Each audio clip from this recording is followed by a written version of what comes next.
زائنسٹ جا رہا ہے جن کا مقصد یہی ہے کہ معاشروں سے دین اور دین کے اقدار کو ختم کیا جائے. اب یہ لوبی کس کو استعمال کرتی ہے؟ سب سے زیادہ یہ لوبی استعمال کرتی ہے سیاستدانوں کو، میڈیا والوں کو، ڈرامے والوں کو، فلم والوں کو. کیونکہ اس وقت آپ کے معاشرے میں اگر کوئی سوچ دے رہا ہے، کوئی کلچر بنا رہا ہے، کوئی بنا رہا ہے تو وہ کون ہے؟ رہبر معظم کہتے ہیں یہ ہارڈ ورک کا زمانہ نہیں ہے، یہ سافٹ ورک کا زمانہ ہے. پہلے ہوتی تھی سخت جنگ، ہتھیاروں کی جنگ. اب ہتھیاروں کی جنگ ختم ہو گئی، اب سافٹ ورک ہے، نرم. تمہارے اندر تمہارے ثقافتی الغار کے ذریعے سے، افکار کے ذریعے سے، غلط لوگوں کے ذریعے سے تمہاری فکر کو، تمہارے دین کو، تمہاری ایمان کو چرا بھی لیا جائے گا اور تمہیں پتہ بھی نہیں چلے گا. جس طرح ہم اپنے اشرے میں کہہ رہے ہیں کہ جہالت کے لشکری اور عقل کے لشکری. فزیکل اس دنیا میں کچھ لوگ شیطان کے سپاہی ہیں، کچھ لوگ اللہ کے سپاہی ہیں. جو تبلیغ دین میں مشغول ہیں وہ اللہ کے سپاہی ہیں، جو بقاء دین کے لیے لڑ رہے ہیں وہ اللہ کے سپاہی ہیں. لیکن یہ ناچنے والے، یہ گانے والے، یہ بے حیائی، یہ بے اوریانی پھیلانے والے، یہ نمائندگان شیطان ہیں. لیکن بے حیائی کیا کرتے؟ معاشرہ کتنا بے حیا ہو جائے، لیکن اگر معاشرے میں مصطفیٰ کا احترام ہے، اگر معاشرے میں قرآن کا احترام ہے، اگر معاشرے میں مولا حسین کا احترام ہے، اگر معاشرے میں مجلس کا احترام ہے، جب احترام ہوگا تو مجلس میں آئے گا. جب آئے تو اس کے اندر اقدار دین کیا ہوں گے؟ پیدا ہوں گے. پورا سال شیطان محنت کرتا ہے، 2 مہینے میں حسین اس کی محنت پہ پانی پھیر دیتے ہیں.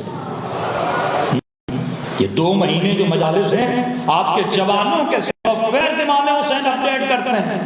جو وائرسز جوان نسلوں کے ذہنوں میں ڈالے جاتے ہیں، قال قال رسول اللہ، قال جعفر الصادق، قال علی بن ابی طالب، یہ فرا اہل بیت سن سن کے ان کی صفائی کی جاتی ہے. اب انہوں نے کیا کیا کہ ایک واقعہ کروایا جاتا ہے، پھر ایک شدید ریئیکشن آتا ہے سوسائٹی سے کہ اس نے غلط کیا ہے، لیکن بیج تو دیا نا، جڑ تو ڈال دی. اس نے بات کر دی، بات لوگوں کے ذہنوں تک آئی. اب یہ ذہن اگر اس کا ہادی، اس کی عقل صحیح نہیں ہے تو اس ذہن کو ہر بندہ جب غلط مانی دے گا، اس کی فصل کو کیا کر دے گا؟ خراب کر دے گا. پھر انہوں نے ہالی ووڈ میں for the first time حضرت عیسیٰ جیسس کے خلاف فلم بنائی. اتنے لوگ سینما میں گئے، کلیسا سے پادریوں نے جلوس نکالے، آپ نے کیا کیا ہے، لیکن انہوں نے کسی کی نہیں سنی. میں ہر جوان کو کہتا ہوں، آج اگر شیطان کا کوئی نبی ہے تو وہ سینما ہے. اللہ کے بھی نبی ہیں، شیطان کے بھی نبی ہیں. اللہ کے بھی رسول ہیں، شیطان کے بھی رسول ہیں. اس وقت شیطان کا سب سے بڑا رسول اگر نبی، اس کی خبر دینے والا اگر کوئی بندہ ہے، یہ میڈیا ہے. مطلب اس سے یہ کیا جاتا ہے، میڈیا کو اچھے طریقے سے یوز کر سکتے ہو، لیکن 99% جو میڈیا کا یوز ہے، سوشل میڈیا کی بات نہیں کر رہا، فلم انڈسٹری کی صورت میں اس کو شیطان کے نمائندگان ہیں. شہوت اپنے عروج پر، غضب اپنے عروج پر، غصہ اپنے عروج پر، یہ ساری فلموں میں ہوتا ہے. حضرت عیسیٰ کے خلاف فلم بنائی، جس فلم میں حضرت عیسیٰ سے الیاذ باللہ ایک بدکار تھی اور دکھایا حضرت عیسیٰ نہ کفر نہ ہو، اس کے ساتھ بدفعلی میں مبتلا ہے. کرسچن سوسائٹی میں یہ پھیل رہی ہے. آج میں بولوں گا حضرت رسول کے خلاف اگر کوئی مووی بنائی جائے اور مسلم سوسائٹی میں چلائی جائے، اس کا کانسیپٹ بھی نہیں ہمارے ذہنوں میں، تصور بھی نہیں ہے. آپ کیا سمجھتے ہیں؟ اگر آپ کے ذہن میں تصور نہیں ہے تو کیا وہ تصور بنا نہیں سکتا؟ وہ کہتے ہیں تصور بنانے میں کیا یوسوس فی صدور الناس. کئی ایسے کام ہیں آپ کرتے نہیں ہو پر آپ کے ذہن میں ضرور آتے ہیں.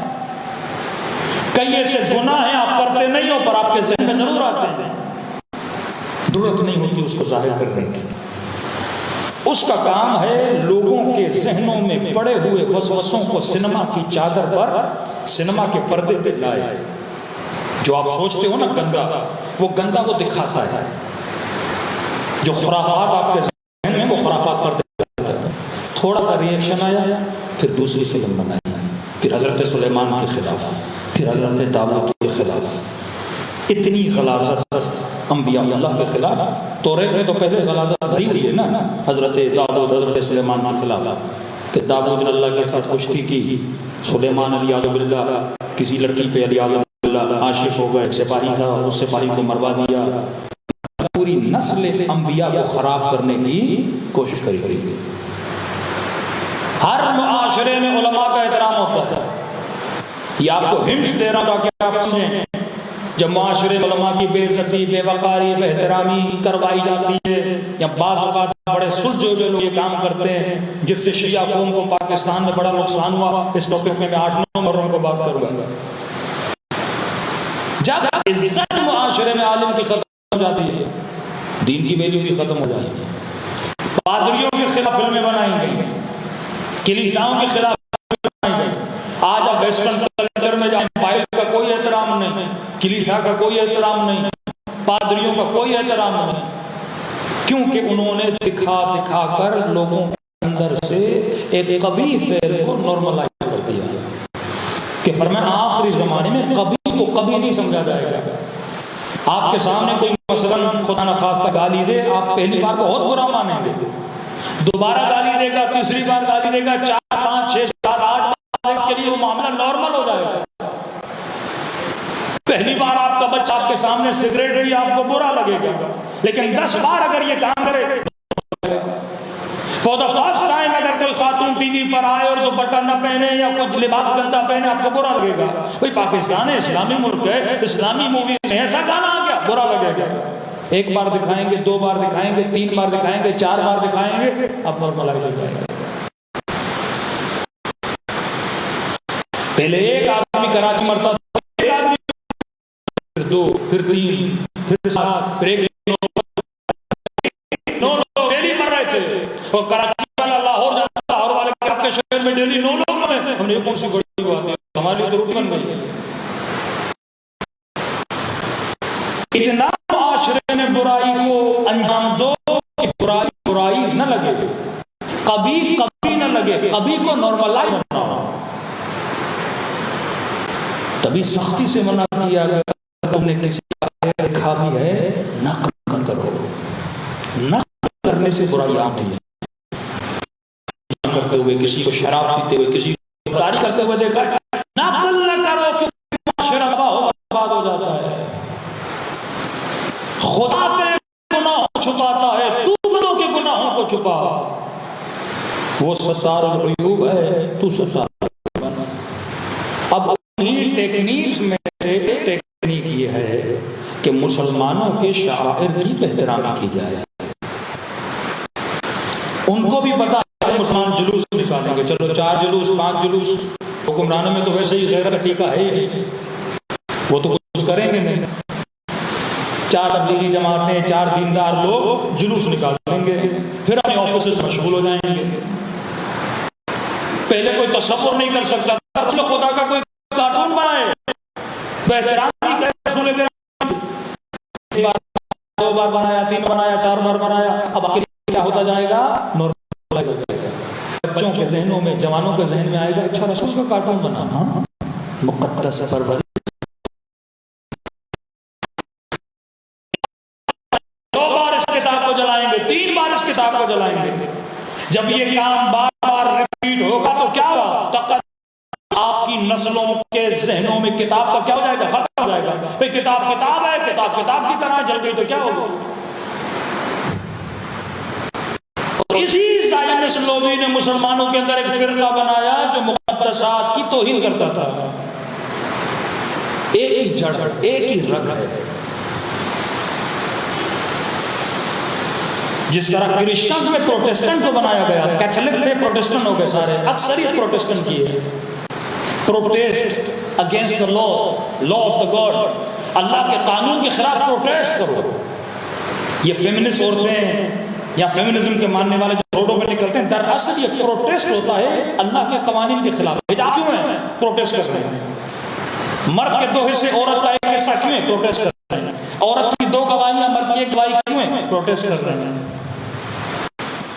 اللہ نے کہا کپڑا بدن پہ ڈالو، میں کیوں ڈالوں؟ پروٹیسٹ کر رہا ہوں۔ تو مسلمانوں میں بھی ایک پروٹیسٹنٹ کا گروہ، اب نام کوئی بھی دو، یہ پروٹیسٹنٹ ہے جو قانون پروردگار عالم کے خلاف نکلے، اللہ کے خلاف، ایک مرتبہ حکومت کے خلاف، وزیر اعظم کے خلاف، سسٹم کے خلاف آپ پروٹیسٹ کرتے ہو۔ کیوں؟ کیونکہ آپ کو اس کی پالیسیاں اچھی نہیں لگتی۔ لیکن اللہ کے خلاف بندہ پروٹیسٹ کرے، اور انہوں نے کیا، کرسچنز نے نام بھی رکھا پروٹیسٹنٹ، جو کیتھولک کے خلاف، پادریوں کے خلاف انہوں نے پروٹیسٹ کیا۔ آج پوری سوسائٹی دین گریز ہے، دین سے دور ہے۔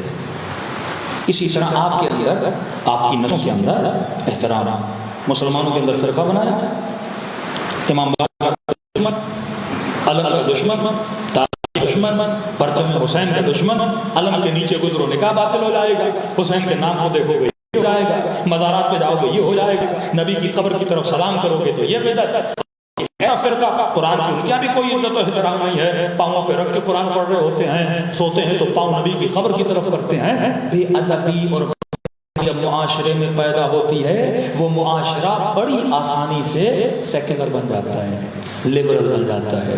اور آپ نے دیکھا جتنے ایکسٹریمسٹ حکم ان کے تھے، تکفیری فتوے ان کے تھے، اور فوراً اچانک سے وہ معاشرہ کیا بن رہا ہے؟ سیکولر بن رہا ہے۔ یہ مقام تعجب نہیں ہے کہ ایک معاشرہ اتنا ایکسٹریمسٹ کہ ہم کہیں ان سے بڑا کوئی دیندار نہیں ہے، بڑی بڑی گاڑیاں، نمازیں، ہاں، اللہ کا نام، توحید کا نام، کعبے کا طواف، دن بھر اللہ اللہ اللہ اللہ اللہ، اور اسی معاشرے میں سیکولرزم آ گیا ہے، بڑی تیزی سے پھیل رہا ہے، اتنی تیزی سے کہ آپ کی سوچ ہے، کنسرٹ ہو رہے ہیں، گانے ہو رہے ہیں، ہر چیز ہو رہی ہے، سنیما بن رہے ہیں، اب تو سنا مندر بھی بن رہے ہیں، ہر چیز ہو رہی ہے۔ کیوں؟ کیونکہ پہلے ان کو بہترام بنانا، جب یہ نبی کا احترام نہیں کریں گے نا، ہم جیسا ہے، مر چکا ہے، مردہ ہے، کیا کرو گے اس کی طرف دیکھ کے؟ ختم ہو گیا نا۔ وَمَن يُعَظِّمْ شَعَائِرَ اللَّهِ فَهِيَ مِن تَقْوَى، اگر شعائر خدا کی عزت اور احترام ہے تو تیرے دل میں خوف خدا ہوگا، پھر تو گناہ نہیں کرے گا۔ ممکن نہیں کوئی عاشق حسین اور گناہ کرے،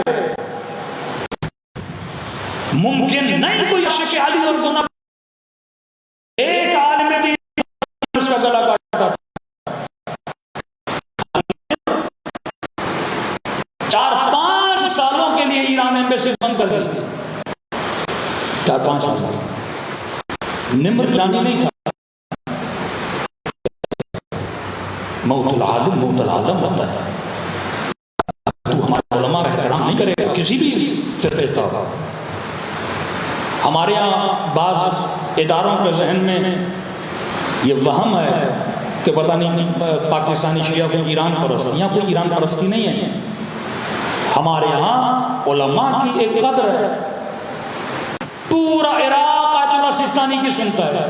سستانی کون ہے؟ ایرانی۔ یہ ان کے ذہن میں ہے ہی نہیں کہ بندہ ایرانی ہے کیا ہے۔ وہ ہمارا احترام مرجع کا ہوتا ہے، وہ کسی بھی قوم کا، وہ کسی بھی مکتب کا، وہ کسی بھی ملک کا، شیعہ مرجع کا احترام کرتا ہے۔ پورا عراق آیت اللہ سستانی کی سنتا ہے۔ اس سے پہلے آیت اللہ محسن الحکیم عراقی تھے، پوری دنیا کے شیعہ ان کی اتباع کرتے تھے۔ ہمارے یہاں نسل پرستی تو ہے ہی نہیں۔ دوسرا یہ ذہنوں میں ڈالا جلی عالم اللہ کہ مجھے ایک بات یہ بہت بری لگتی ہے کہ جس طرح انڈیا کے مسلمان بار بار انڈین گورنمنٹ کو یہ احساس دلاتے ہیں کہ ہم ہندوستانی ہیں، ہم ہندوستانی ہیں، کیونکہ ان کو یہی بولا جاتا ہے کہ تم پاکستانی ہیں۔ اور یہ چیز مجھے یہاں محسوس ہوتی ہے کہ ہمیں کیوں بتانا پڑتا ہے کہ ہم پاکستانی ہیں، ہم حب الوطنی ہیں۔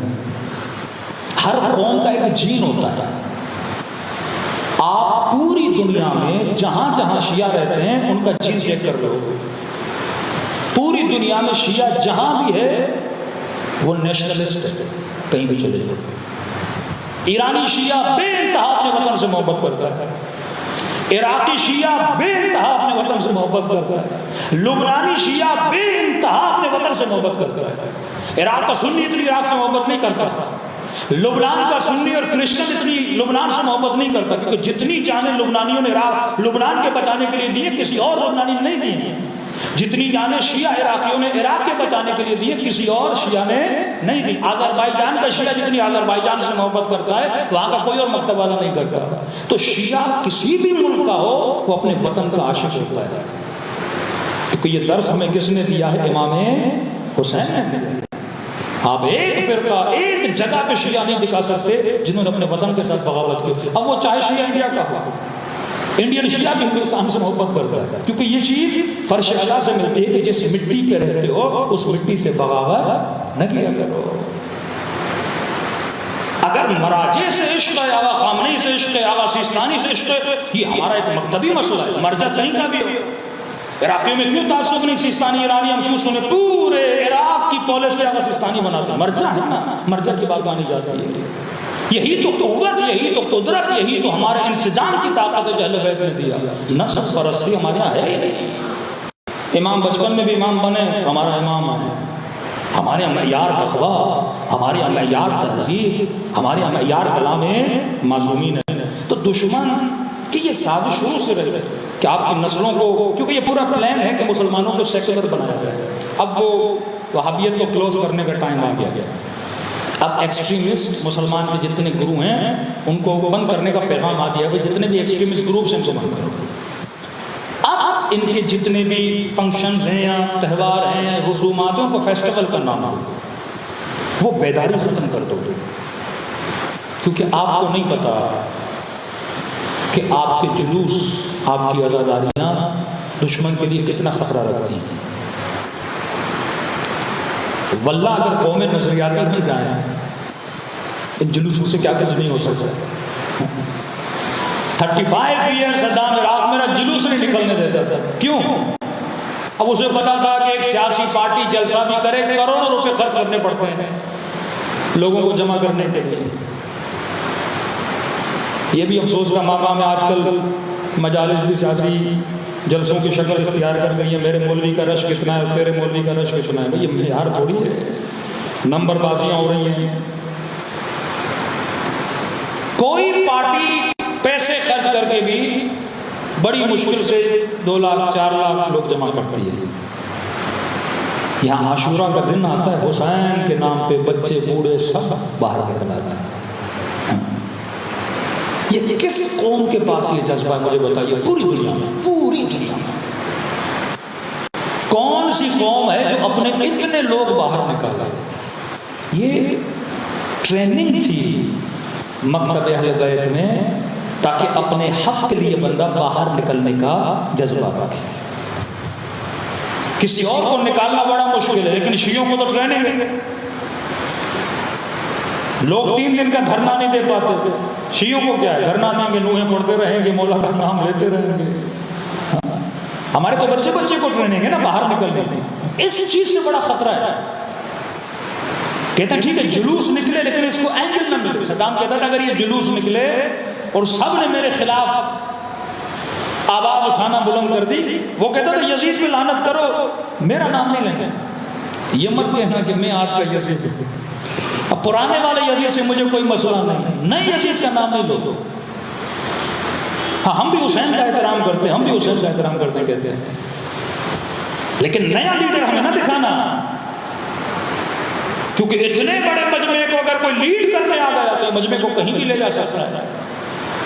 پھر قوموں میں لیڈر نہیں بننے دیا جاتا، لیڈروں کو مار دیا جاتا ہے، چھین لیا جاتا ہے، اختلافات پھیلائے جاتے ہیں، ٹولوں میں، فرقوں میں بانٹ دیا جاتا ہے۔ اصل ہدف کیا ہے؟ مسئلہ مسلمانوں سے نہیں، آپ سیکولر بن جائیں ان کو کوئی ایشو نہیں، مسئلہ دینداری سے ہے، مسئلہ حجاب سے ہے، مسئلہ عفت سے ہے، مسئلہ حیا سے ہے، مسئلہ قال رسول اللہ سے ہے۔ اگر کوئی دینی حکومت بنی تھی، ایک وہابی ذہنیت کا آدمی تھا، اس نے کہا ایران میں بڑا ظلم ہے اہل سنت پہ، تو پاکستانی صاحب کھڑے ہوئے تھے، اس نے کہا ٹھیک ہے بھائی جتنا ظلم ایران میں سنیوں پر ہے تم اتنا ہی کرو ہمارے اوپر پاکستان، جتنی آسائشیں ملی ہوئی ہیں آپ سوچ بھی نہیں سکتے۔ بائی روڈ جائیں پاکستان کے بلوچستان، اور جیسے چابہار میں آپ ان ہوں گے، چابہار سے ایران شہر چلے جائیں، وہاں جتنے بھی اہل سنت کے علاقے ہیں، یعنی ایسے لگتا ہے کہ یہ بھی بلوچ ہے یہ بھی بلوچ ہے، لیکن آپ ان کی زندگیاں دیکھیں، گاڑیاں ہیں، شہر کے سب کچھ، کیونکہ ہمیں تعصب ہے ہی نہیں۔ ایران میں یہ کانسیپٹ ہی نہیں ہے کہ شیعہ مسجد میں کوئی اہل سنت آ کے نماز پڑھے اور وہاں پہ یہ ہو کہ اس کو مسجد سے نکالا جائے، لیکن شیعوں کو خوف آتا ہے کسی اور کی مسجد میں نماز پڑھتے ہوئے۔ کوئی حملہ نہ کر دے، کوئی بدتمیزی نہ کر دے، کوئی بے احترامی نہ کر دے، کیونکہ مکتب اہل بیت محبت کا مکتب ہے۔ آج تک ہم نے اپنی امام بارگاہ کو باہر نہیں لگایا، کوئی اور نہ ہے، ہم تو کھلم کھلا کیا دیتے ہیں، دعوت دیتے ہیں، کیونکہ ہمارا عقیدہ ہے کہ اہل بیت کی محفل میں آئے گا، محبت اہل بیت لے کر باہر جائے گا۔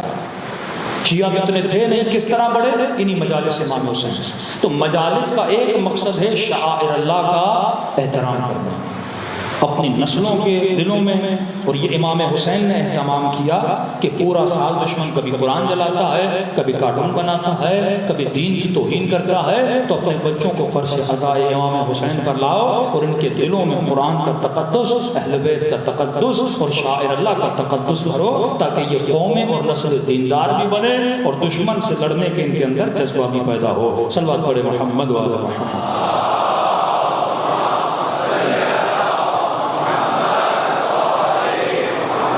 وَأَجِّلْ فَرْجَهُمْ۔ تو جس میں جتنی طاقت ہے، توانائی ہے، وہ انسان کوشش کرے کہ پروردگار عالم علیہ السلام کے دین کی حفاظت کے لیے علم بلند کرے، اور جو دشمن یہ کوشش کر رہے ہیں اپنے گھروں میں سیکولرزم کے اسباب کو نکالیے، یہ گندے ڈرامے، یہ گندی فلمیں۔ دیکھیے، ایک تو ہمارے ذمہ داروں نے بھی اس چیز کی توجہ بہت کم دی ہے نا۔ عقل اگر قوموں میں نہ ہو تو قومیں غلطی کرتی ہیں، جذباتی ذہن ہمیشہ غلط فیصلے کرتا ہے۔ پہلے نیا نیا کیمرہ آیا، فتوے آئے، کیمرے سے فوٹو نکالنا حرام، ٹی وی آیا تو گھروں میں ٹی وی رکھنا حرام، وی سی آر آئی کا وی سی آر خریدنا حرام، اور ایسے جذباتی مومنٹ تھے، دکانیں توڑ دی، وی سی آریں توڑ دی بیچارے لوگوں کی، کہ یہ بھی حرام ہے، یہ بھی حرام۔ سینما بنا، ضیاء الحق کا زمانہ آیا، سارے سینما گھر اس نے کیا کر دیے، توڑ دیے، کہ یہ شیطان کے گھر ہے۔ کسی نے توجہ نہیں دی کہ بھائی ٹیکنالوجی ختم کرنے سے، ٹیکنالوجی سے دین کو کوئی خطرہ نہیں۔ اب زمانہ گزرتا گیا، اب سب سے بڑے کیمرے بھی مولویوں کے پاس ہیں، بڑی بڑی ٹی ویوں پہ، اسکرینوں پہ، رمضان میں بھی سامنے مولوی بیٹھا ہوا ہے۔ فضل الرحمان سے کسی نے کہا مولانا آپ کا فتویٰ تھا فوٹو نکالنا حرام ہے، بڑا چالاک اس نے بھی ایسا جواب دیا کہ ابھی اس میں تھوڑا فکر کرنا پڑے گا زمانے کے حساب سے۔ وہ پھر تبھی تو لوگ کہتے ہیں مولوی اپنے پر آئے تو کوے کو بھی کیا کرتے حلال کرتے ہیں۔ کہتے ہیں نا کسی شکاری نے شکار کیا تو ایک کبوتر پھنسا، ایک کوا پھنسا، ایک چیل یا کوا، تو کوا رونے لگا، کبوتر نے کہا رونا تو مجھے چاہیے، رو تو کیوں رہا، میں حلال بھی ہوں، مجھے تو ذبح کر دے گا، تو حرام ہے۔ کہ تجھے نہیں پتا جس نے شکار کیا وہ مولوی ہے، تیرے اوپر شاید رحم آ جائے چھوڑ دے، لیکن مولوی مجھے نہیں چھوڑے گا، وہ کہیں نہ کہیں سے کوئی روایت نکال کے حلال کر کے مجھے کھا لے گا۔ یہ وہ علماء سو دین کا ستیہ ناش کیوں ہے؟ کیونکہ شعور نہیں تھا، آپ کے یہاں اجتہاد تھا، حلالے کے مسئلے ہیں۔ سماوی صاحب شیعہ بنے ہیں، انہوں نے تونس سے اتنے شیعہ کیوں بناتے تھے؟ فقہ کی وجہ سے۔ فقہ اہل بیت ایک زندہ فقہ ہے، وہ اپنے زمانے کے حساب سے آسانیاں پیدا کرتی ہے، فتوے دیتی ہے۔ وہاں پہ قدماء کا ذہن تھا کہ دودھ کا قطرہ بھی پی لیا تو بہن ہو گئی، بھائی ہو گیا، بڑی عورت نے بھی پی لیا تو وہ بھی بہن ہو گئی، بھائی ہو گیا، نکاح ٹوٹ جاتے تھے، طلاق کے مسئلے، تین طلاق کا مسئلہ۔ آپ کی فقہ سیار تھی، یعنی زندہ فقہ تھی۔ مردہ مجتہد کو کبھی شیعہ اس کی تقلید نہیں کرتا، زندہ مجتہد زندہ ہے، زمانے کو دیکھ رہا ہے، مسائل کو دیکھ رہا ہے۔ خمینی صاحب نے فتویٰ دیا اپنے زمانے میں، آج زمانہ بدل چکا ہے، اس حساب سے فتویٰ ہوگا۔ ہم تو اقلیت میں تھے نا، اکثریت گناہ ہماری طرف نہیں ہے، اکثریت جو عالم اسلام کے مسلمان حاکم تھے، کیمرے کے خلاف فتویٰ دیا، سینما کے خلاف فتویٰ دیا، ٹی وی کے خلاف فتویٰ دیا، لہذا کیا ہوا، اس میدان میں ہم سارے پیچھے رہ گئے۔ نہ کوئی پکا مسلمان ڈائریکٹر بنا، نہ کوئی پکا مسلمان رائٹر بنا، نہ کوئی مسلمان ایکٹر بنا۔ اب کہنے لگے ہم رسول خدا کی مووی بناتے ہیں، دا میسنجر، رسول خدا کی مووی۔ ہاں بھائی حضرت حمزہ کون بنے گا، جناب عمر کون بنے گا، جناب عثمان کون بنے گا، یہ وہی بنا رہے ہیں آپ، نبی کا صاحب بھی ہیں، رسول بھی ہیں، ہاں سب لوگ ہیں اس میں، سب کسی نے کیریکٹر نبھانا ہے۔ تو حضرت حمزہ کا کیریکٹر ایک ہالی ووڈ کا ایکٹر نبھا رہا تھا۔ فلم اسلام کی بنا رہے ہیں لیکن سپاہی دشمن کے لے رہے ہیں، کیونکہ ہم نے اس انڈسٹری میں کام ہی نہیں کیا۔ آج بھی اگر کوئی اسلام کی آپ مووی بنانا چاہو، اس فیلڈ میں اتقیاء متقین صلحاء ہیں نہیں۔ ہم نے تو کہا ایکٹنگ حرام ہے، تو یہ ایکٹنگ کیوں حرام ہے؟ اگر آپ ایک اچھے ڈرامے کے لیے ایکٹ کر رہے ہو تو حرام کیوں ہے؟ اگر آپ اچھی کہانی، کوئی اخلاقی، کوئی ایتھیکل، کوئی معاشرے کو سدھار پیدا کرنے کے لیے، میں نے کہا 5 منٹ کے آپ ایک سٹوری پڑھتے ہو، ذہن میں سوچتے ہو نا کہ بندہ جا رہا ہے، بندہ بیٹھ رہا ہے، بندہ اڑ رہا ہے، بندہ گاڑی میں بیٹھ رہا ہے، تو ساری پلاننگ کیا کرتے ہو؟ ذہن میں کرتے ہو۔ اسی پلاننگ کو تم نے سنیما کے پردے پہ کیا کرنا ہے؟ اتار دینا ہے نا، اچھے خیال، اچھی اسٹوریز کو۔ تو یہ میدان ہم نے خالی چھوڑا ہوا، اور اس وقت ہماری مائیں بہنیں ڈراموں پر، ہمارے بچے ڈراموں پر، پہلے تو 20 قسطیں 40 قسطیں، اب تو اتنی سیریز نکل گئی کہ بندے کی شاید عمر ختم ہو جائے سیریز ختم ہو جائے۔ اتنا مٹیریل میڈیا پہ پڑا ہوا ہے، اتنا ڈیٹا دشمن نے بنا دیا ہے۔ ہارر دیکھنا ہے، ہارر ڈیٹا، اینگر دیکھنا ہے، ایکشن موویز، گندگی دیکھنی ہے، گندگی والی موویز، کیا دیکھنا ہے آپ نے؟ اس نے پلیٹ میں ہر شے رکھی آپ کے جوان کے لیے، آپ کی نسلوں کے لیے۔ اب سوال یہ ہے یہ سنیما کب بنتا ہے، انڈسٹریز کب بنتی ہیں؟ جب آپ کے پاس حکومت ہو۔ آج حکومتوں کی توجہ کہیں اور ہے، فلم انڈسٹری پہ نہیں ہے، ڈرامہ انڈسٹری پہ نہیں ہے، تو بڑی آسانی سے معاشرے میں انتشار پھیل رہا ہے نا، بے حیائی پھیل رہی ہے۔ خمینی صاحب کا نظریہ یہ تھا جب تک حکومت اسلامی نہیں ہوتی سنیما اسلامی نہیں ہوتا تھا، جب تک حکومت اسلامی نہیں ہوتی میڈیا اسلامی نہیں ہوتا تھا، کیونکہ جب آپ کے پاس حکومت ہوتی ہے، ٹولز ہوتے ہیں، ابزار ہوتے ہیں، بجٹ ہوتا ہے، پورے معاملے کو، پورے معاشرے کو سدھار سکتے ہو نا، جب تک چیزیں آپ کے پاس نہیں ہوں گی۔ لیکن اب کیونکہ سوشل میڈیا ہے، انڈیویجولی بھی لوگ کام کر سکتے ہیں۔ اہل سنت اس پہ بڑا اچھا کام کر رہے ہیں، بریلوی حضرات بچوں کے لیے کارٹونز بنا رہے ہیں، اچھے اچھے کام کر رہے ہیں، آپ لوگ بھی کر سکتے ہو، نوجوان اس فیلڈ میں چل سکتے ہیں، کوئی ڈائریکٹر بنے، کوئی رائٹر بنے۔ اب کسی نے امام علی کا کوئی قصہ رائٹ کروانا ہے، کسی نے اخلاق پر، صبر پر، یہی جو 75 لشکر امام جعفر صادق بتا رہے ہیں، ایک ایک لشکر پہ ایک ایک سیریز بن سکتی ہے قصوں کی صورت میں۔ 1 گھنٹہ میں مجلس پڑھوں، وہ آسان ہے۔ آپ کا بچہ 20 منٹ، 4 منٹ، 7 منٹ ڈیلی ایک کارٹون دیکھ کے، ایک مووی دیکھ کے، ایک اسٹوری دیکھ کے، اس کا ذہن میں اثر زیادہ ہوتا ہے۔ میں اکثر نوجوانوں کو کہتا ہوں، آپ میں سے کتنے لوگ ہیں جس نے کوئی ایک کتاب پڑھی ہو جناب مختار کے بارے میں؟ آپ میں سے کتنے لوگ ہیں جس نے امام رضا کے بارے میں کوئی کتاب پڑھی ہو؟ اکثر لوگوں نے جناب مختار کو پہچانا مختار نامے سے، سیریز سے دیکھا نا آپ نے، جناب یوسف کا ڈرامہ دیکھ کے آپ کو انبیاء کی تاریخ کا پتہ چلا نا، امام رضا کی فلم دیکھ کے آپ کو امام رضا کا پتہ چلا نا۔ تو وہ پوائنٹس جس پہ دشمن کام کر رہا تھا، اور یہ توہین سب سے زیادہ اس کی ابتدا میڈیا سے ہوئی۔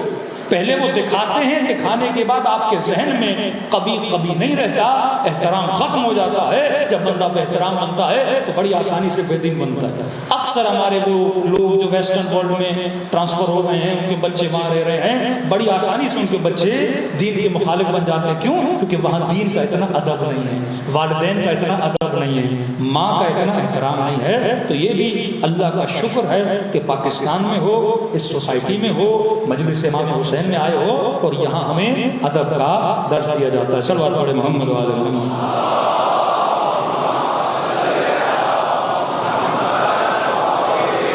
میں معذرت چاہتا ہوں آج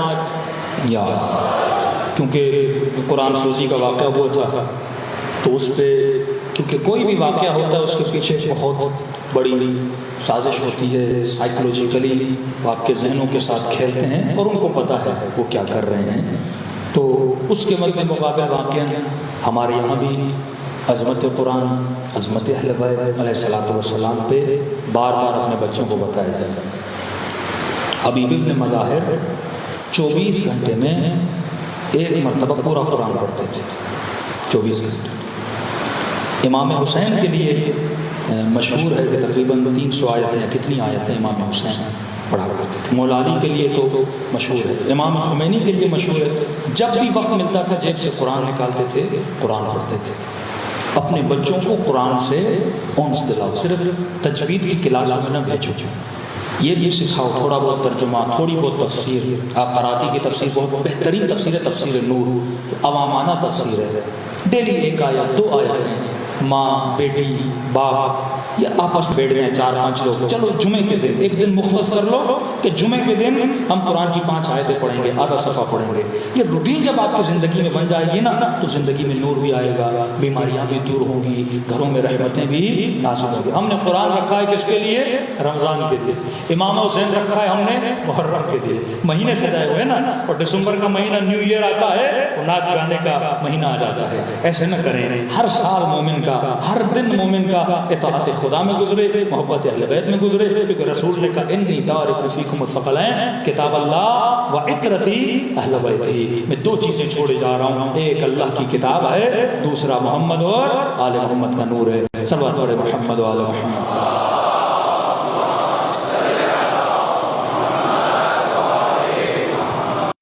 وقت آج بہت گزر چکا ہے، میں صرف عقل کی تعریف آج کروں گا، کل سے انشاءاللہ ہم روایت پڑھنا شروع کریں گے، اور بڑا دلچسپ موضوع ہوگا کہ یعنی اتنا کھل کے خدا نے نشانیاں دی ہیں کہ صاحبان عقل کون ہیں۔ اور آج میں نے کھولی تھی سورہ نور، اور کل جس کو مطالعہ کرنا ہوگا سورہ نور کی 35ویں آیت شروع کریں، 3-4 آیتیں انشاءاللہ تعالی کل پڑھیں گے۔ اس سورہ نور میں کیونکہ عقل بھی نور ہے اور قرآن سورہ نور ہے، رسول فرماتے ہیں اول ما خلق اللہ نوری، میرے نور کو خلق کیا، اور اہل بیت کو شجر بھی بولا گیا، اور اللہ نے کہا اللہ نور السماوات والارض، اس کے نور کی مثال ایک مشکات، مشکات کہتے ہیں اہل بیت علیہ الصلوۃ والسلام ہے۔ اور امام نے بھی جو یعنی ایک طرف حدیث معصوم، ایک طرف قرآن کی آیت، اور اس میں واقعاً آپ کو پتہ چلے گا دوری اہل بیت کی عقل کی دوری ہے۔ اہل بیت کے مقابلے میں جو بھی آیا وہ جہل ہے، جس طرح اللہ کے مقابلے میں شیطان آیا تو شیطان مظہر جہالت ہے، اہل بیت کے مقابلے میں جو بھی آئے گا وہ مظہر جہالت ہے۔ عقل محض، عقل کامل اگر کائنات میں کوئی ہے تو محمد اور آل محمد ہے۔ امام 75 لشکر کے نام لیتے ہیں اور فرمایا کچھ لوگوں میں 2 طرح کی عقلیں ہیں، ایک عقل مطبوع ہے، ایک عقل مسموع ہے۔ مطبوع عقل یعنی طبیعی، بائی نیچر ہر بندے کے پاس ہے، لیکن اس کے لیولز الگ الگ ہوتے ہیں۔ مطلب عقل مطبوع پیدا ہوتے ہر بندے کے برابر نہیں ہوتے۔ جس طرح میں نے ٹوئنس بچوں کی مثال دی تھی کہ ایک ہی گھر میں ایک ہی ماں کے پیٹ سے 2 بچے پیدا ہوں، ایک ہی باپ کا لقمہ کھائیں، کوئی سخی ہوتا ہے کوئی کنجوس ہوتا ہے۔ بعض اوقات ایک بندہ بالقوہ بالفعل کی میں نے بات کی تھی، عقل مطبوع میں وہ بندہ سچا ہے، اس کو دوست اتنا سکھاتے ہیں یار فلاں جگہ پہ جانا ہے، 2 منٹ کے لیے جھوٹ بول رہا ہے، بڑی کوششیں ٹریننگ کر کے بھی جاتا ہے، پھر بھی اس سے جھوٹ بولا نہیں جاتا، کیونکہ طبعاً وہ بندہ سچا ہے۔ اب اس سچائی کی کوئی ذاتاً ویلیو نہیں ہے، کیونکہ بائی نیچر وہ سچا ہے نا، اس نے سچائی کو حاصل کرنے کے لیے کوئی محنت نہیں کی۔ اب اس نے محنت کرنی ہے، اس کو باقی مطلب اس کے پاس ایک سپاہی موجود ہے طبیعتاً، پیدائشی اس کے پاس عقل کا ایک سپاہی موجود ہے، اب اس نے دوسرے سپاہیوں کو کیا کرنا ہے؟ اکٹھا کرنا ہے۔ دوسری جگہ پہ ایک بندہ ہے جو پیدائشی مثلا کنجوس ہے، یہ اس کے پاس جو سپاہی ہے یہ جہالت کا سپاہی ہے، اس نے سپاہی کو اپنے آپ سے کیا کرنا ہے؟ دور کرنا ہے۔ یہ بہت مشکل ہے۔ کئی اوقات عادتاً آپ کئی کام کرتے ہو آپ کو پتہ نہیں ہوتا، مثلا کسی نوجوان نے کہا مولانا میں پیٹ کے بل سوتا ہوں، الٹا سوتا ہوں، میں نے کہا منع ہے، معصومین منع کرتے ہیں، شیطان اوندا سوتا تھا نہ سویا کر۔ میں نے کہا آج کے بعد آپ کوشش کرو یہ صفت نکالنے کی۔ وہ کہنے لگا مولانا 4 دن سے نیند ہی نہیں آ رہی، الٹا سوتا ہوں تو آتی ہے ویسے آتی نہیں۔ یہ کام مشکل ہے کہ جب ایک صفت تمہارے اندر پیدا ہو جاتی ہے اس صفت کو نکالنا بڑا مشکل ہوتا ہے۔ ایک مکمل حدیث معصومین کی کہ ترک گناہ کیسے چھوڑا جائے، ہر کسی کو پتا ہے گناہ برا ہے، اب اس برائی کو چھوڑنا کیسے، یہ مقام عبرت ہے۔ یہ مقام بڑا مشکل ہے کہ بندہ گناہ کو چھوڑے کیسے. بندے کو پتہ ہے گالی دینا بری بات ہے، لیکن زبان پہ کنٹرول کرنا یہ بڑا مشکل ہے. بندے کو پتہ ہے زیادہ کھانا بری بات ہے، لیکن پیٹ پہ کنٹرول کرنا یہ مشکل ہے. تو پہلے یہ دیکھو تمہارے پاس کتنے عقل کے سپاہی ہیں. آپ کا ایک بچہ پیدائشی شاید شریف بھی ہو، سچا بھی ہو، باحیا بھی ہو. اب اس نے زیادہ محنت نہیں کرنی کیونکہ پیدائشی حیا والا بھی ہے، سچا بھی ہے. اب اس نے اس صفت کو باقی رکھنا ہے. کیوں؟ کیونکہ طبیعتاً جو بندہ اچھا ہوتا ہے جب وہ گرتا ہے نا، جتنا وہ نقصان کرتا ہے ایک گنہگار نہیں کرتا. ایک سوسائٹی کو پتا ہے یہ جوان کبھی جھوٹ بولتا ہی نہیں ہے، مشہور ایک سوسائٹی میں یہ جھوٹ نہیں بولتا. اب خدا نہ خواستہ اگر کسی دن یہ جھوٹ بولے گا تو یہ کتنوں کو گمراہ کرے گا؟ اس پورے محلے کو گمراہ کرے گا، کیونکہ لوگ کہتے تھے یہ جھوٹ نہیں بولتا. آدھی لائن تورات میں بدلی گئی، آدھی لائن، ہاف سینٹینس تورات کا چینج کیا گیا. اب یہ سینٹینس جس نے چینج کیا، لوگ اس کو، کوئی عام آدمی تو نہیں ہوگا، بہت بڑا آدمی ہوگا، مطلب یہودیوں کا بہت بڑا خاخام ہوگا. وہ اپنے مولوی کو خاخام بولتے ہیں. بہت بڑا خاخام، بہت بڑا کوئی علامہ، کوئی بہت بڑا آیت اللہ ہوگا جس نے یہ سینٹینس چینج کیا ہوگا نا. اس نے کیا سینٹینس چینج کیا کہ آخری نبی جو آئے گا وہ کس کی نسل سے ہوگا؟ اسماعیل کی جگہ پہ اس نے اسحاق لکھ دیا. پوری امت کو، امت موسیٰ کو اس بندے نے گمراہ کر دیا. ایک سینٹینس یعنی ایک نام بدلنے کے بعد کہ اللہ نے کہا وہ نسل ذبی سے ہوگا. ذبی کون ہے؟ حضرت اسماعیل ہے. یہودی کیا کہتے ہیں؟ ذبی کون ہے؟ اسحاق ہے. کہتے اسماعیل کے گلے پہ چھری نہیں چلی تھی، اسحاق کے گلے پہ چھری چلی تھی. اور نسل کس سے بڑھے گی؟ اسحاق سے بڑھے گی. رسول خدا نے جب اپنا شجرہ بتایا کہا ہمیں اسماعیل سے. یہیں پہ اختلاف بنا کہ نہیں وہ اسحاق سے ہوگا، اسماعیل سے نہیں ہوگا. اور خدا نے قرآن میں حضرت ابراہیم کا واقعہ اس لیے نقل کیا تاکہ یہودیوں کی آنکھیں کھولی جائیں. وہ اسحاق نہیں تھا، کون تھا؟ اسماعیل تھا. آدھا سینٹینس بدلنے سے لوگوں کا دین تباہ و برباد ہو گیا. ایک لفظ ہے کہا من کنت مولا ہو فہذا علی مولا. مفتی اور مولوی نے مولا کا معنی بدل دیا. امت کو بولا مولا کا مطلب ہے دوست. ایک سینٹینس بدلنے سے پوری امت علی کی ولایت کی منکر ہو گئی نا.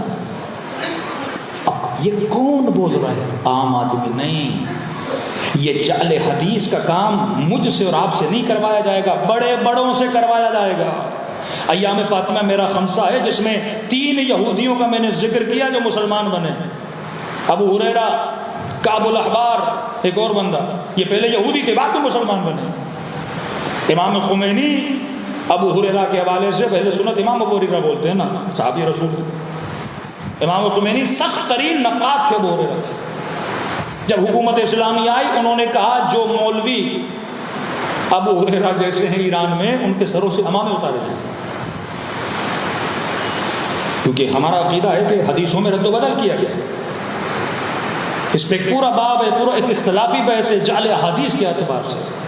سارے تو کوئی معصوم نہیں ہے. تو ایک لفظ جو بدلے، اب وہ کون بدل رہا ہے یہ اہمیت ہوتی ہے. ایک بندہ جو پورا معاشرہ کہتا ہے یہ سچا ہے. اب سچا آدمی جب جھوٹ بولتا ہے نا معاشرہ تباہ ہو جاتا ہے. ایک ریڑی والا جھوٹ بولے مسئلہ نہیں ہے. موسیٰ کا سگا کزن ہے نا قارون، بڑے بڑے عابد بنی اسرائیل کے جب جھوٹ بولتے ہیں تو معاشرہ تباہ ہوتا ہے. تو اب دیکھو شیطان چھوٹے چھوٹوں پہ محنت نہیں کرتا، وہ بڑوں پہ محنت کرتا ہے. اس کو پتا ہے میں نے مفتی کو گمراہ کر دیا تو پوری قوم کیا ہو جائے گی؟ گمراہ ہو جائے گی. الناس علی دین ملوکہم، لوگ اپنے حکمرانوں کے دین پہ ہوتے ہیں. تبھی دنیا کی بڑی بڑی طاقتیں آپ پہ کم محنت کریں گی. کس پہ محنت کریں گی؟ حکمرانوں پہ. وہ گمراہ ہو گئے، قوم گمراہ ہو گئی. سیلیبریٹیز بڑا خطرناک شعبہ ہے سیلیبریٹیز کا. شیعہ سیلیبریٹیز، اہل سنت کی سیلیبریٹیز جن کے 5-5 ملین، 2-2 ملین، 1-1 ملین فالوورز ہیں، ان کے اوپر ہاتھ رکھا جاتا ہے. اسے گمراہ کرو سارے جوان گمراہ ہو جائیں گے. اس کے کپڑے، اس کا حلیہ، اس کا بولنا، اس کا طرز، اس کا طریقہ، اس کا فیشن، پوری دنیا، پوری قوم جو اس کے فالوور ہیں اس کے پیچھے. تو یہ فالوئنگ بڑی خطرناک ہے کہ بندہ شہرت کی ٹاپ پر ہو اور وہاں سے گرے، کیونکہ وہ پوری قوم کو گرا دیتا ہے. کہتے ہیں جب مولوی پھسلتا ہے تو پوری قوم پھسل جاتی ہے. تو اصل ذمہ داری، تبھی خدا نے علماء سو کی مذمت کی ہے. فرمایا پہچانو صاحبان عقل کو، اگر عقل اول کوئی ہے تو مصطفیٰ ہے، اور رسول کے بعد اس دنیا میں اگر کوئی صاحب عقل ہے، عقل کل جسے بولا جائے، وہ محمد اور آل محمد ہے. صلوات پڑھے محمد و آل محمد.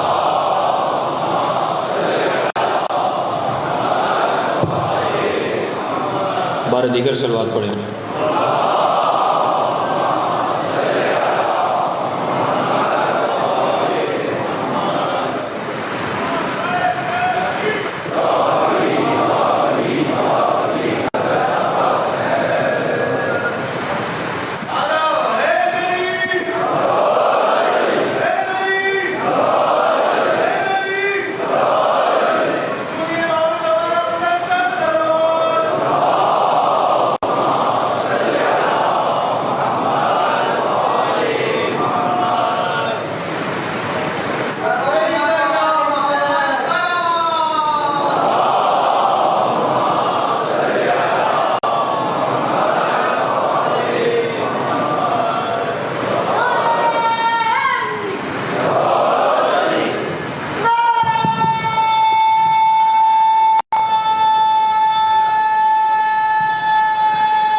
محمد عجل فرجم. آئیے اللہ کی دربار میں چلیں، شہدائے کربلا کو پرسا دیں اور یہ دعا کریں کہ خدا کو عقل ہمیں نصیب کرے جو اس نے محمد اور آل محمد کو عطا کی، جو اصحاب اہل بیت کو عطا کی. آیت اللہ مقدس اردبیلی کے لیے مشہور تھا. اب بیان کرنے کا مقصد یہ نہیں کہ یہ ہمارے لیے بھی کوئی حجت ہے، نہیں. ہر عالم کا ایک اپنا طریقہ، ایک اپنا طریق ہوتا تھا. آقا مقدس اردبیلی کبھی بھی ایک رات بھی کربلا رکے نہیں. جب بھی زیارت امام حسین کے لیے جاتے تھے، جتنی دیر رہتے تھے امام حسین کے حرم میں عبادت کرتے تھے. جب بالکل تھک کے نڈھال ہو جاتے تھے پھر نجف کی طرف روانہ ہوتے تھے. تو کسی نے آقا مقدس اردبیلی سے پوچھا کہ آپ رکتے کیوں نہیں؟ ہمارے کئی ایسے علماء تھے جب امام کے حرم میں جاتے تھے دعا کرتے تھے کہ مولا وہ دکھ، وہ تکلیف جو آپ نے محسوس کی ہمیں بھی تھوڑا محسوس کرائیے. آغا ششتری، سید بحر العلوم، جنہوں نے واقعاً کربلا کے واقعات کو اپنی آنکھوں سے دیکھا. مقدس اردبیلی کہتے ہیں اس دن میں نے جب پہلے جاتا تھا تو میں نے پہلی بار امام حسین کو یہ بولا کہ مولا میں بھی آپ کی اس تکلیف کو محسوس کرنا چاہتا ہوں.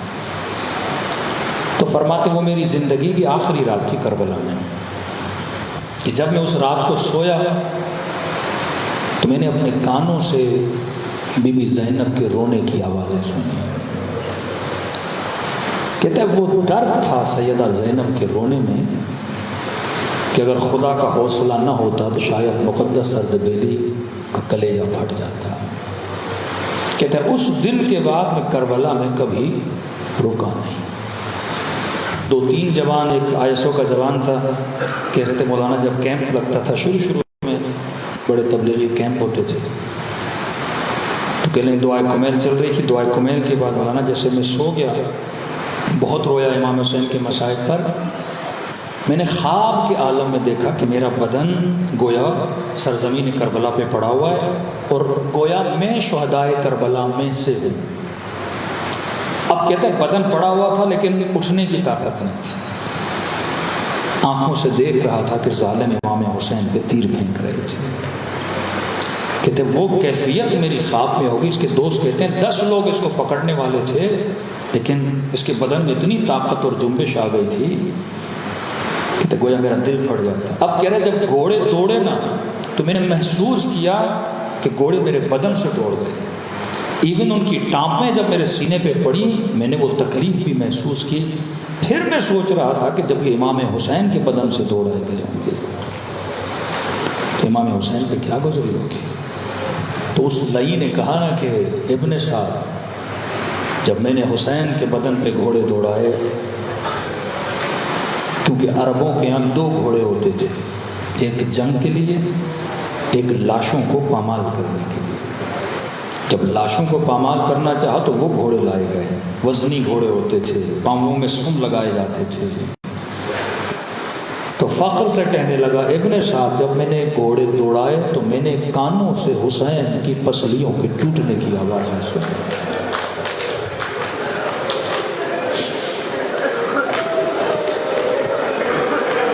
بی بی زینب سے پوچھا گیا نا بی بی 11 محرم کو آپ نے خود کو اونٹ سے کیوں گرایا؟ فرماتی ہیں میں دیکھ رہی تھی کہ سجاد اپنے بابا کو دیکھ رہا ہے. فرماتی ہیں تھوڑی دیر اور دیکھتے تو شاید سجاد کی روح پرواز کر جاتی، چہرہ دودھ کی طرح سفید ہو گیا تھا. تو میں نے خود کو اونٹ سے گرایا تاکہ سجاد کی توجہ بابا کے بدن سے ہٹے اور پھوپھی کی طرف آ جائے. امام دیکھے تو روح پرواز کر جائے. تبھی چھٹے ماں فرماتے ہم نے اپنے شیعوں کے سینوں پہ 6 پردے ڈال دیے ہیں. اگر یہ پردے نہ ہوتے یہ مصائب سنتے اور ان کا دل پھٹ جاتا.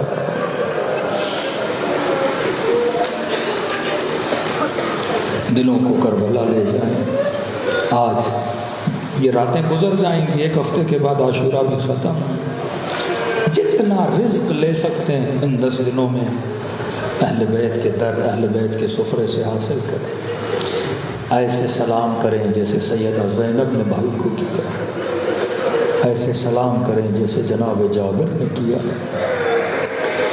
السلام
سب مل کے السلام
میرا سلام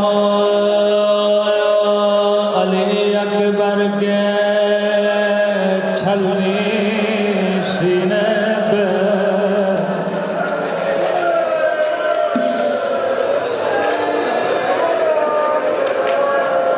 میرا سلام قاسم کے ٹوٹی ہوئی بسلیوں پہ، میرا سلام 4 سالہ بچی کے چلتے ہوئے کرتے پہ،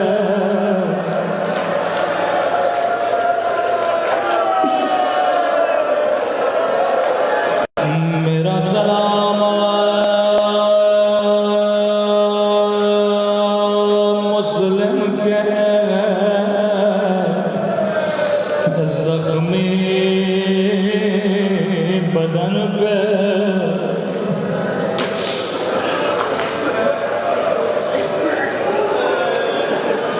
روایت کے جملے ہیں کوفے میں جب کٹی ہوئی گردنیں آئیں، چھوٹے چھوٹے بچے جو بڑوں کو دیکھتے ہیں وہی کام دہراتے ہیں، کوفے کے بچے گردنوں کو پتھر مارنے لگے، نوکے نیزہ پہ سروں کو پتھر مارنے لگے،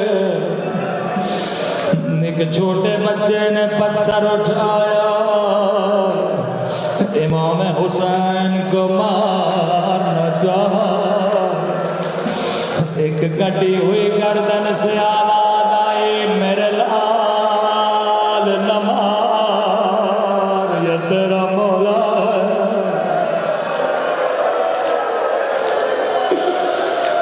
بچہ بڑا پریشان ہوا، کہنے لگا اے ولی خدا تو کون ہے کہ گردن کٹ چکی ہے پھر بھی باتیں کر رہا ہے؟ آواز آئی، میرے لال میں تیرا بابا حبیب بن مزار،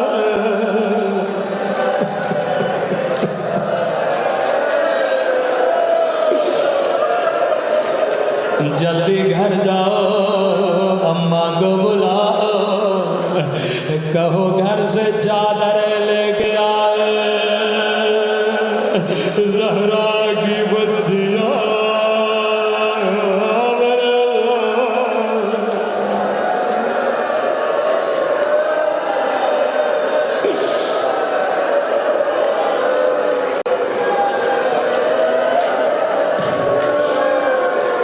فرمایا عباس، جی میرے آقا، عباس جو بیویاں ساتھ چل رہی ہیں سب کی فہرست بناؤ، جو بچے ساتھ چل رہے ہیں سب کے نام لکھو۔ غازی عباس فرماتے ہیں میں نے نام لکھنا شروع کیے، سکینہ کا نام لکھا، اکبر کا نام لکھا، قاسم کا نام لکھا، یہاں تک کہ علی اصغر کا نام لکھا، لیکن جب صغرا کا نام آیا امام نے فرمایا ابا میری بیٹی بیمار ہے، صغرا ساتھ نہ چلے گی۔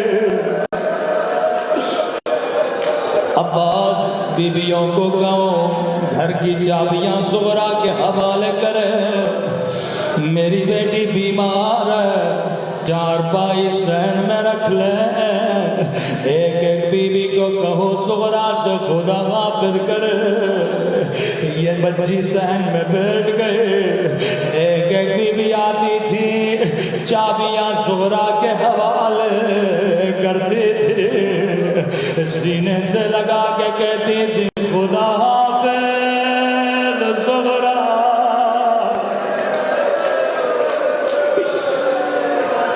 لیکن جواب میں سغرا کچھ بھی نہ کہتے تھے. آخر میں بی بی زینب کی باری آئے, سینے سے لگایا, روکے گا خدا حافظ سغرا, اگر زندگی رہے تو پھر ملیں گے.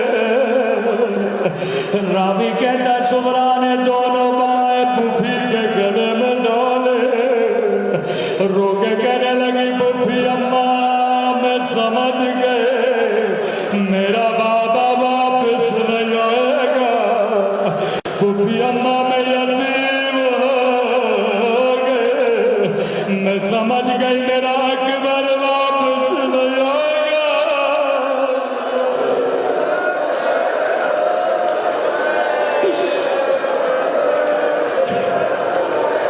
بی بی زینب کو بڑا پیار آیا کہ سغرا اس بات کا علم میرے علاوہ حسین کے علاوہ کسی کو نہیں. سغرا تجھے کیسے پتا چلا تیرا بابا نہیں آئے گا, تیرا اکبر واپس نہیں آئے گا. روکے گا پھوپھی اماں میں بیمار ہوں, مجھے راتوں کو نیند نہیں آتے. آدھی رات کا وقت تھا, میں نے کیا دیکھا, آسمان سے ایک نور ہمارے اترے. اس ہماری سے کالے برقعے میں بی بی باہر آئے, اپنے سر پہ خاک ڈال کے کہنے لگے میرے لال حسین, تیری ماں زہرا تجھے کہا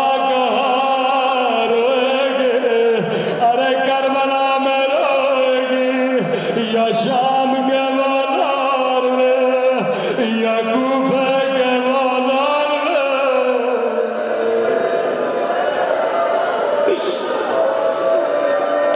بی بی زینب روتے روتے امام حسین کے پاس گئے, فرمایا میری جان حسین, اگر سغرا کے نہ چلنے کی وجہ اس کی بیماری ہے, میں زینب وعدہ کرتی ہوں سغرا کا خیال کروں گے, اپنے ہاتھوں سے کھانا کھلاؤں گے. لیکن اگر کوئی اور وجہ ہے حسین مجھے بھی تو بتاؤ. امام نے فرمایا زینب میرا بھی دل ہے سغرا کو لے کر چلو, لیکن میری مجبوری سمجھو. بہن زینب جتنے بچے چل رہے ہیں کسی کی شکل بابا علی سے ملتی ہے, کسی کی شکل حسن سے ملتی ہے, کسی کی شکل لانا رسول خدا سے. او بہن زینب میری سغرا کی شکل میری اماں زہرا سے ملتی ہے. میں امام ہوں, علم غیب سے جانتا ہوں, میرے جانے کے بعد تیرے ہاتھوں میں رسیاں تجھے شرابی کے دربار میں, ارے میں کیسے برداشت کروں. میری اماں کی شبی بازاروں میں پھیلائی دے.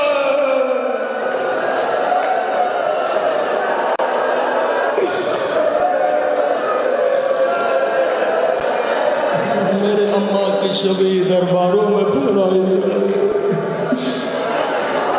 مولا حسین یشی آپ پہ قربان, آپ کی غیرت پہ قربان, آپ نے برداشت نہ کیا اماں کی شبی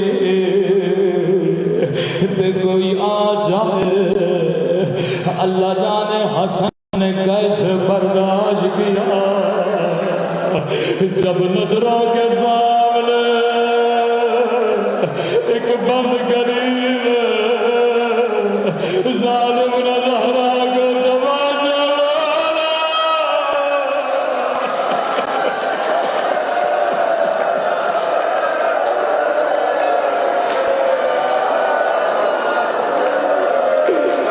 فرمایا جا کے تو میرے اصلی مذاہب کیوں نہیں پڑھتا.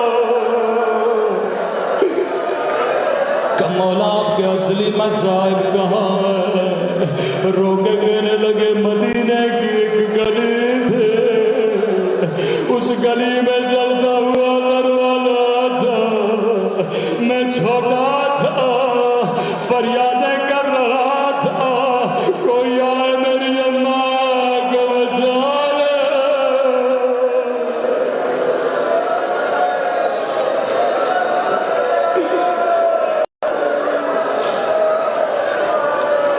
اے خدا تجھے زہرا کی غربت کا واسطہ، تجھے حسین کی غیرت کا واسطہ، ہمارے مولا اور آقا امام زمانہ کا ظہور فرما۔ اے خدا قبر و قیامت میں شفاعت حسین نصیب فرما۔ پروردگارہ جو مانگا نہیں مانگا اپنے خزانے قدرت سے ہم سب کو نصیب فرما۔ ان گنہگار آنکھوں کو امام زمانہ کی زیارت نصیب فرما۔ ہم سب کو عاقبت بخیر نصیب فرما۔ ربنا تقبل منا انك انت السميع